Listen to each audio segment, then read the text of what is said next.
Assalamualaikum warahmatullahi wabarakatuh. Perkenalkan nama saya Muhammad Syarul dengan NIM F221230023. Kali ini saya akan mempresentasikan tugas arsitektur eksploratif karya Peter Esmond.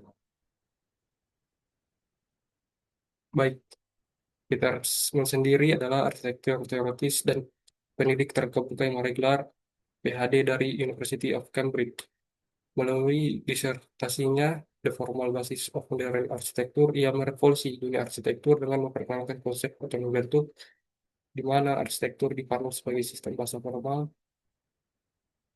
yang independen dari fungsi. Sebagai pendiri IAUS dan pionir gerakan dekonstruktivisme, Esmond berkolaborasi dengan filsuf Jacques Derrida untuk menantang batas-batas ruang melalui metode diagramatik. Ia dikenal karena pendekatannya yang radikal, menggeser fokus arsitektur dari kenyamanan manusia menjadi sebuah eksplorasi intelektual yang kompleks dan terfragmentasi. Berikut untuk karakteristik dan karya Peter Eastman. Yang pertama itu otonomi bentuk. Arsitektur dianggap sebagai bahasa visual yang berdiri sendiri, terpisah dari fungsi praktis atau tuntutan kenyamanan manusia. Yang kedua ada metode degramatik, diagram. Menggunakan diagram bukan sebagai sketsa, melainkan sebagai alat desain, utama untuk memanipulasi bentuk dasar, melalui proses matematis yang ketat. Berikut itu transformasi geometris. Karya yang merupakan hasil dari serangkaian proses dekomposisi, rotasi, pelipatan, dan pemotongan bentuk geometris dasar. Berikut ada sistem superimposition atau kata lainnya tukang susun, menumpuk berbagai sistem grid yang berbeda secara sengaja dan menciptakan kompleksitas ruang, fragmentasi, dan ketidakstabilan visual. Berikut itu eksplorasi ruang, anti-humanis. Seringkali mengabaikan batasan ekonomi konvensional, ruang dirancang untuk menantang persepsi penghuni, memaksa mereka berinteraksi secara intelektual dengan struktur bangunan. Yang terakhir itu kehadiran dan ketidakhadiran, presence versus absence.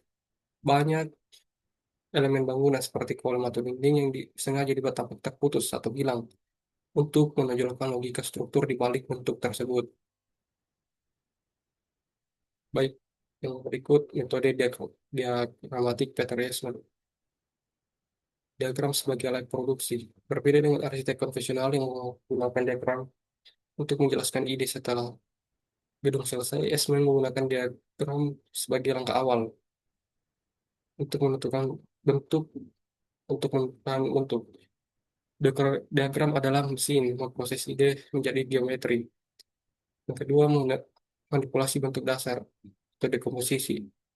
Proses digunakan dari bentuk geometri murni, biasanya kubus. Bentuk ini kemudian diurai melalui manipulasi matematis yang ketat seperti scaling, perubahan skala elemen, rotasi, perputaran posisi elemen, displacement, pergeseran titik atau garis, fragmentation, pemotongan atau pemisahan bagian-bagian bentuk, super superimposition atau tepungan tumpang susun grid.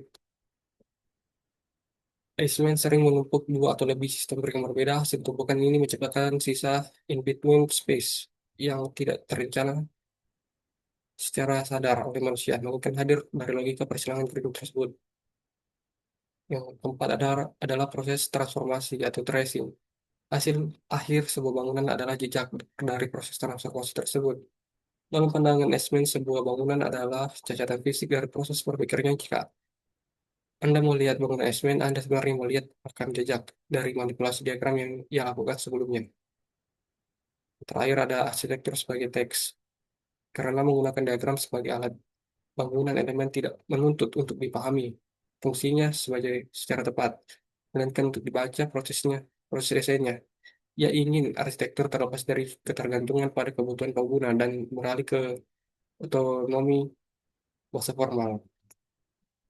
Berikut contoh karya dari Peter Eastman, itu OS 6. Konsep dasar laboratorium arsitektur. Osenam bukan dirancang sebagai rumah tinggal konvensional, melainkan sebagai eksperimen ruang di mana arsitektur berfungsi sebagai objek intelektual yang menantang persepsi penghuninya. Kedua, metode dekomposisi.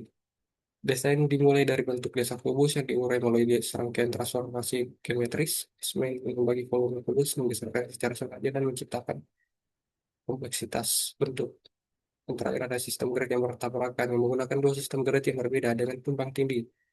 Hasil persilangan grade ini menciptakan elemen-elemen struktural yang tidak lazim seperti dinding atau kolom yang tampak terputus atau tidak menumpang beban apapun. Yang berikut itu ketidaknyamanan yang tidak disengaja. Ketidaknyamanan yang disengaja atau anti-humanis. Yang pertama itu tangga terbalik. Terdapat tangga merah yang menempel di langit-langit. Tidak berfungsi sebagai akses. Yang kedua, celah di lantai dan celah memanjang di tengah kamar tidur yang misalkan area tempat tidur memaksa penghuni berinteraksi secara tidak biasa dengan ruang. Yang ketiga ada kolom menggantung. Kolom ini di ruang makan yang sengaja dibuat tidak menyentuh lantai untuk menunjukkan bahwa bentuk bangunan diatur oleh logika geometris bukan gravitasi atau fungsi. Yang terakhir ada arsitektur sebagai teks. Bangunan ini tidak dimaksud untuk ditinggali dengan cara biasa, melainkan dibaca. Setiap sudut dan celah merupakan jejak dari proses transformasinya. Matematis yang dilakukan arsitek saat mendesainnya. Baik, kesimpulan dari karya dari Peter Eastman sendiri, Peter Eastman telah merevolusi paradigma arsitektur komputer kontemporer dengan menggeser fokus disiplin ilmu dari sekedar pemenuhan fungsi para praktis menuju penciptaan sistem bahasa formal yang otonom. Melalui penerapan metode diagramatik yang ketat, ia membuktikan bahwa desain struktur dapat lahir dari logika matematis dan transformasi geometris yang sistematis menjadikan sebuah proses penciptaan generatif tool daripada sekedar alat representasi. Sebagai pionir gerakan dekonstruktivisme, Esmin berhasil mengintegrasikan pemikiran filsafat pasca strukturalisme dengan wujud fiksi yang mengeksplorasi ambiguitas, fragmentasi, dan ketidakstabilan sebagai elemen kunci desain. Pada akhirnya, karya-karya eksperimentalnya sebagai host 6 menegaskan posisi arsitektur sebagai objek intelektual yang menatang persepsi manusia terhadap ruang, di mana bangunan berfungsi sebagai teks yang memberikan keterlibatan motif untuk dipahami dan dibaca alih-alih sekedar dibunuh. Baik, mungkin itu saja dari saya. Assalamualaikum warahmatullahi wabarakatuh.